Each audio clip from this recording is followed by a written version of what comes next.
Hello beautiful people, thank you so much for checking out this video. If you like what you see, please like and subscribe. I will have a new tutorial every other week.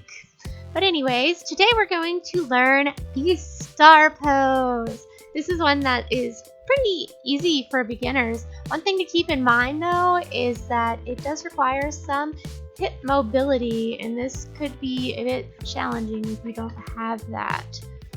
Okay, so first we will begin in a bucket seat. You can get here however you like. I'm just jumping up into it. Excuse the dirty feet. I like to practice outside.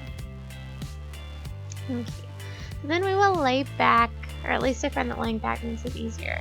Now you're going to bring your feet up into a V in this diamond shape. Like you can see, your ankles are going to be on the edge of the fabric.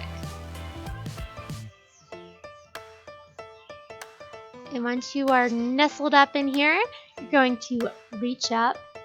Remember to engage that core whenever you're pulling yourself up in aerial. So reach up, come up to a seat. And then once you feel good in your seat, you're going to bring yourself up, kind of in a standing. You're going to feel the pressure on your knees, and again, you want to have some hip mobility because this will be some pressure on your hips. But anyways, you can bring the fabric through the front and spread out your arms like I've already done, and you have your star pose. Again, I hope that you found this video helpful. Please like and subscribe. Thank you so much, fellow aerialists.